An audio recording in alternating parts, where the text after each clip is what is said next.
That's another thing. I believe that's a human fundamental right for us to choose our own food. Right, I do too. Yeah, I mean that's a big issue. The whole fertility rate. They're saying now that it might only be a few decades until basically men are gone from the planet. If some of these rates continue at what they are now, well, what is causing that? There's also been some suggestion that even the bee die-off could be a result of pollens or whatever that are migrating from genetically modified crops.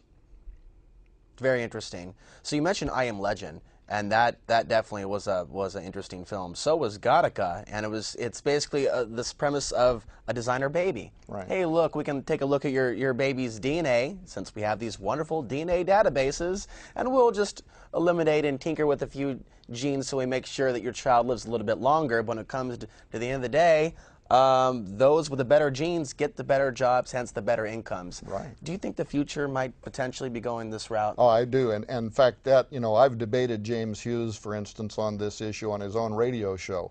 That it is going to lead to some of what eugenics was hoping to do, and you're trying to lead to an Ubermensch, create a superior man. That's the goal. That's the ambition of transhumanism, and so they write about it from a democratic point of view. That's why his lecture, Professor Max Melham, was talking about transhumanism in the future of democracy, because they're saying we've got to make sure that we don't have inequities. That everybody's going to have some socialized Obama type version of transhuman medicine in the future, so that everybody gets some of the basic benefits of transhumanism.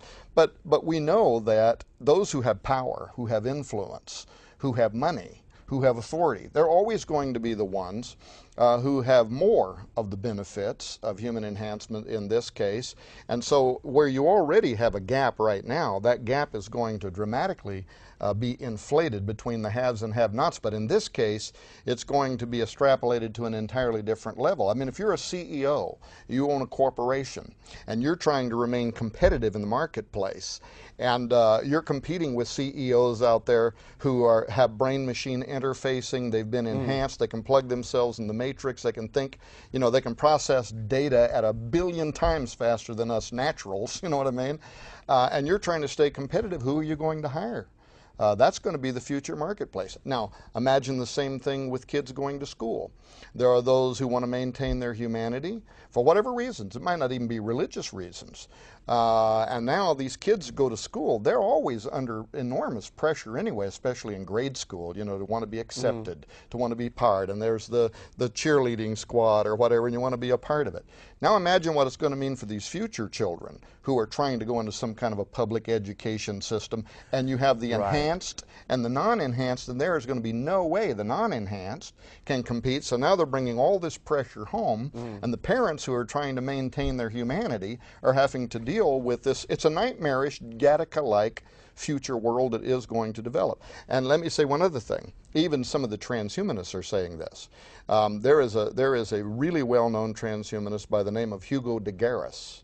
And de Garis has been doing research for several decades in both publicly and privately funded laboratories, working on the creation of an artificial mind, an artificial brain, something kind of like the Blue Brain Project. Right. But he wrote a book called The Artilect Wars, Cosmos versus Terrans. And this book reads almost like it's out of the pages of an apocalyptic piece of scripture somewhere about the Armageddon, if you will, because he's a singularitarian, so he believes, like I do, that if there isn't some intervention somehow, the Earth gets hit by an asteroid or maybe divine intervention or something that stops this, eventually we're going to reach strong artificial intelligence. And when we do, this mind is going to accumulate quickly. All known knowledge, everything that's ever been contributed to every piece of written literature that has been computerized and can be fed into this thing. And Ray Kurzweil's The Age of Thinking Machines is going to start. This thing will think and process data trillions of times faster than anything we know now. Right. That the upside, if you're a Kurzweil utopian, the upside is the very near future is going to see the eradication of disease, the vast extension of lifespans, a la Abra de Grey and the Methuselah Foundation, and we're all going to live in a happy, happy, joy, joy world. A happy, sterile environment. Yeah, a happy, well, and by the way, it's interesting you mentioned that, Because they not only want to extend life, but they say, well, you know, there's people that would say right now, I don't want to live to be 1,000 years old. Holy smokes, you know, I'm already getting sick of being here. So I'll just take my natural lifespan. Thank you very much. So those transhumanists respond back, oh yes, but we're going to help you with that, because we're through neurosciences, we're learning that the portion of the brain that leads to depression also leads to euphoria, and we're going to learn how to stimulate that, so you'll just be a happy little automaton out there singing little songs and skipping around in the flowers. And this certainly sounds like some sort of a de facto deal with the devil. It is. It sounds good on paper. Hey, we're going to do this, this, and this for you. But if they cared about us so much, why are they poisoning our food, our water, and our air? It just doesn't add up if they really cared about us. Yeah, well, that's the corporations, and they don't care about you whatsoever. You know, there have been even academic studies that have been done in the last few years that have verified that maybe only 6,000 to 7,000 people in the world actually control the flow of power and revenue. And I don't think, Alex, with all respect, that those people care much about what happens to you or me. To finish what I was saying about Hugo de Garis, he's saying that when the artilects, and this is a term of his invention, artilect, artificial intellect, when it comes online, it's not only going to solve our problems, it's going to start realizing that the earth only has so many resources. And if you start vastly expanding life and curing people of disease, it's not going to take very long unless you sterilize people. It's not going to take very long till you either have to expand China's 1 or 0 child policy, or as in Gattaca, you got to get some kind of a license to have a genetic offspring, or you have to move out into the cosmos. And in Hugo de Garis's mind, this same intellect will, of course, quickly resolve other technological issues related to space travel, colonization, the terraforming, let's say, of moons, whatever, and that it will make sense. Leave the earth to the humans if that's what they want, but us cosmos, that's his other term he invents, these enhanced humans want to move off-world. However, he also makes a good argument that the Terrans, meaning terra, of the earth, terrestrial, the Terrans who want to maintain their humanity, don't want to leave the earth and come into conflict with the plan of the cosmos and the artilects. And what Hugo says is that before the end of the 21st century, strong artificial intelligence will put into play a scenario that's going to develop into the next world war and will literally lead to the death of billions of humans before the end of the 21st century.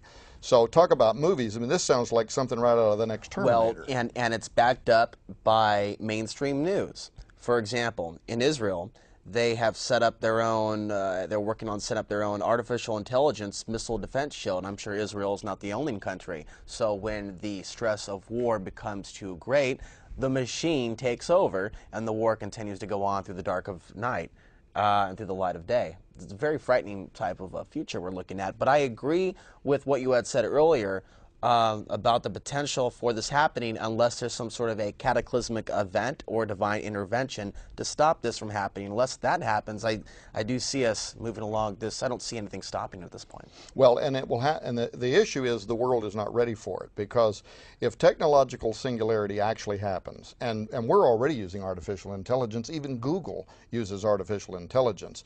It's just not yet strong artificial intelligence. But when that happens and a synthetic mind comes online, it will literally change things overnight.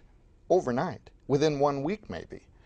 Everything we know will be being changed in terms of everything. Government policy. I think it will immediately lead to a police state, because we will suddenly be faced with a threat that is so beyond our comprehension that we'll be paralyzed with what do we do with this thing now? And if people think that's an exaggeration, the highest think tank at the Pentagon, the Jasons, are concerned about this.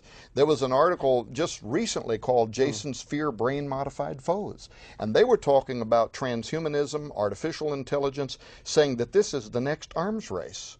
That what the Soviet Union and the United States at one time were doing in the buildup of nuclear weapons, the Jasons are saying it's not a matter of whether we think it's ethical to start altering ourselves and enhancing ourselves and building artificial intelligence. We don't have a choice, because if we don't develop it, if we don't get ahead of it, somebody else will. Our enemies will. And then